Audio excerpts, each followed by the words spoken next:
जय भोलेनाथ, हर हर महादेव।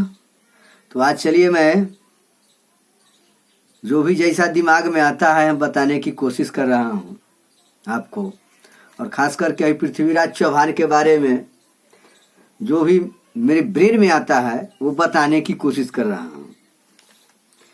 घबराने की जरूरत नहीं है, लगातार हम पृथ्वीराज चौहान के बारे में डिटेल जानकारी देते रहेंगे थोड़ा थोड़ा करके। तो चलिए पृथ्वीराज चौहान की कहानी को थोड़ा हम आपके सामने प्रस्तुत करें। चौहान राजपूतों का क्या इतिहास रहा है, चौहान राजपूत भारतीय संस्कृति को क्या दिया है, और अपने त्याग और बलिदान के बदौलत भारतीय संस्कृति को इतना बड़ा शीर्षस्थ स्थान दिया। इन तमाम चीज़ों की जानकारी हम थोड़ा थोड़ा बताते रहेंगे, समझाते रहेंगे। तो हम आपको इसके बारे में थोड़ा परिचय करवा दे, जानकारी दे दे। तो चलिए आगे हम ले चलते हैं पृथ्वीराज चौहान के बारे में। देखिए, इनका जन्म चौहान राजा सोमेश्वर और रानी कर्पूरा देवी के घर हुआ था। इनका जन्म चौहान वंश के शीर्षस्थ सोमेश्वर चौहान और माता कर्पूरा देवी के गर्भ से ये पैदा लिए थे। माता कर्पूरा देवी वो धार्मिक प्रवृत्ति के और पौराणिक कथा कहने में महामाहिर थी। एक पर एक राजा और रानी की कहानियां, वीर गाथा काल का कहानियां कहने में बहुत माहिर थी। वो जब जन्म लिया पृथ्वीराज चौहान तो केवल वीर गाथा का ही कहानी सुना सुना करके उनका मनोबल इतना ऊंच कर दिया जो आगे चल करके उसके सामने जब म्यान से तलवार निकल जाता था तो किसी को साहस नहीं था कि सामने खड़ा आकर के बातचीत कर ले, टिक पाए। बड़े से बड़े युद्ध भूमि में तलवार को लहरा करके विजय हासिल करने का साहस रखता था, वो था पृथ्वीराज चौहान। तो कर्पूरा देवी के गर्भ से वो जन्म लिया और वो काफी वीर गाथा काल से ओतपोत थी और उन्हीं के गोद में खेले, पलाए, पोसाए, आगे बढ़े। माँ के तमाम गुणों से उन्होंने अपने पूरे हिंदुस्तान से लेकर के दूसरे देश तक शासन किया। आज तो हिंदुस्तान, भारत छोटा सा में सिमट गया है। जिस समय था आज 24 देश इससे वंचित हो गया, टूट गया, बिखर गया।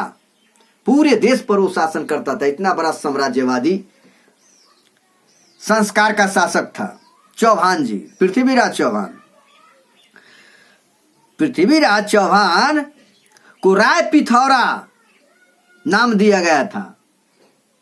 राय पिथौरा नाम दिया गया था क्योंकि पिथौरा गढ़ का निर्माण उन्होंने ही किया था।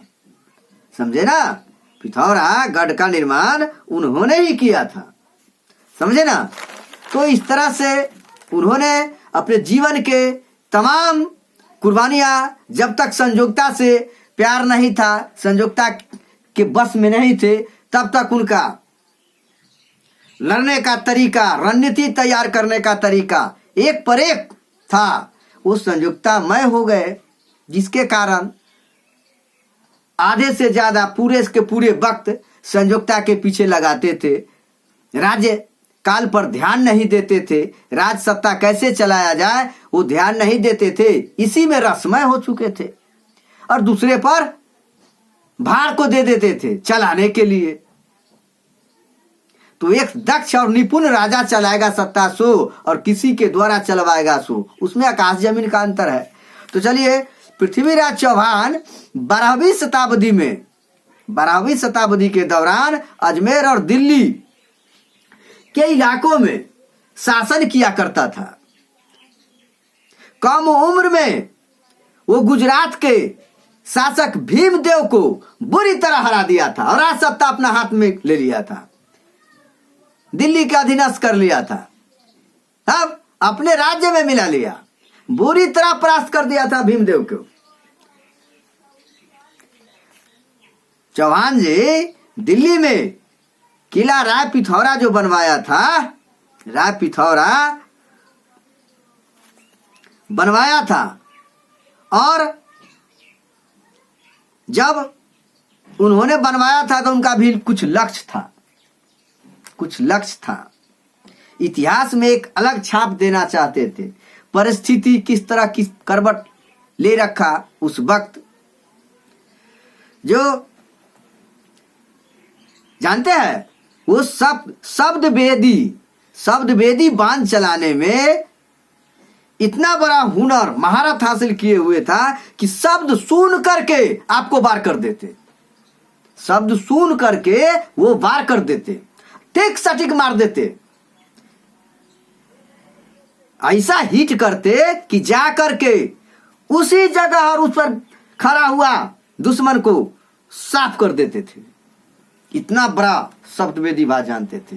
आज तक शब्दवेदी बाण का सबसे बड़ा सुपरस्टार यदि था तो वो पृथ्वीराज चौहान था। और अयोध्या काल में राजा दशरथ को शब्दवेदी बाण चलाने का अच्छा खासा नॉलेज था, बहुत अच्छा टॉप क्लास का था, लेकिन जो पृथ्वीराज चौहान में था वो किसी और में नहीं देख सकते थे। बहुतों था, 14-15 को शासक ऐसा बना जो शब्दवेदी बाण चलाना जानता था, लेकिन उससे भी सुपर क्लास का जो था वो पृथ्वीराज चौहान ही था।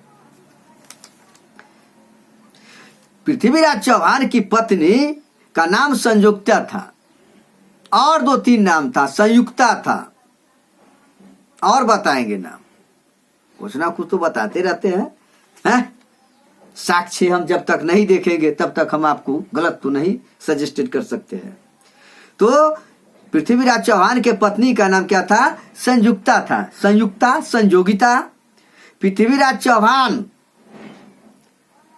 की मौत के बाद पृथ्वीराज चौहान मौत के घाट उतार दिया गया। उसके बाद उनके पत्नी संयुक्ता और उसके बहन प्रथा, जो संयुक्ता को क्या लगती थी? ननद लगती थी।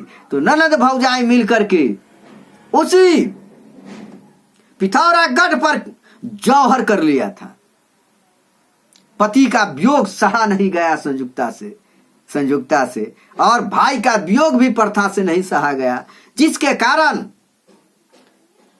पिथौरागढ़ पर जाकर के जौहर कर लिया।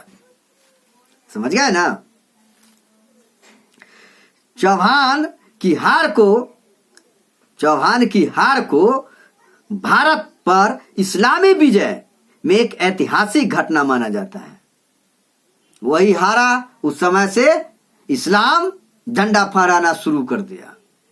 उसी सप्ताह तो रहा था 7वीं शताब्दी से, 7वीं शताब्दी से ही